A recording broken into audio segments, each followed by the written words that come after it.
नमस्कार श्रोता बंधु। जय छठी मैया।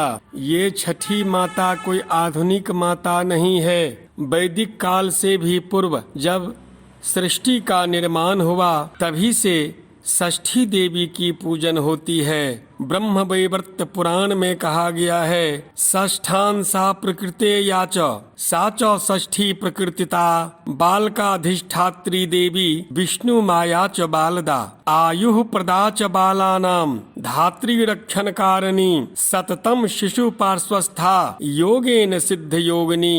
अर्थात प्रकृति का छठा अंश होने के कारण इन देवी का नाम षष्ठी देवी है। ब्रह्म वैवर्त पुराण के इन श्लोकों से ज्ञात होता है कि विष्णु माया षष्ठी देवी बालकों की रक्षा एवं आयु प्रदा है। षष्ठी देवी के पूजन का प्रचार पृथ्वी पर कब से हुआ, इस संदर्भ में एक कथा इस पुराण में आई है। प्रथम मनु स्वयंभुव के पुत्र प्रियव्रत को कोई संतान न थी। एक बार महाराज ने महर्षि कश्यप से अपना दुख व्यक्त किया और पुत्र प्राप्ति का उपाय पूछा। महर्षि ने महाराज को पुत्रेष्टि यज्ञ करने का परामर्श दिया। यज्ञ के फलस्वरूप महाराज की मालिनी नामक महारानी से यथा अवसर एक पुत्र को जन्म दिया, किंतु वह पुत्र मरा हुआ था। महारानी को मृत प्रसव हुआ है, इस समाचार से हर्ष के स्थान पर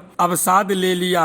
दुख हो गया, पूरे नगर में शोक व्याप्त हो गया। महाराज प्रियव्रत के ऊपर तो मानो वज्रपात ही हुआ हो। वे शिशु के मृत शरीर को अपने वक्षस्थल से लगाए उन्मत्तों की भांति प्रलाप कर रहे थे, रो रहे थे, दुखी हो रहे थे। परिजन किंग कर्तव्य विमूढ़ खड़े थे। किसी में इतना भी साहस नहीं था कि वह और्ध्वदेहिक क्रिया के लिए बालक के शव को राजा से अलग कर सके। तभी एक आश्चर्यजनक घटना घटी। सभी ने देखा कि आकाश से एक ज्योतिर्मय विमान पृथ्वी की ओर आ रहा है। विमान के नजदीक आने पर, समीप आने पर स्थिति और स्पष्ट हुई। इस विमान में एक दिव्याकृति नारी बैठी हुई थी। राजा के द्वारा यथोचित स्तुति करने पर देवी ने कहा, मैं ब्रह्मा की मानस पुत्री षष्ठी देवी हूँ। मैं विश्व के समस्त बालकों की रक्षिका हूँ एवं अपुत्रों को पुत्र प्रदान करती हूँ।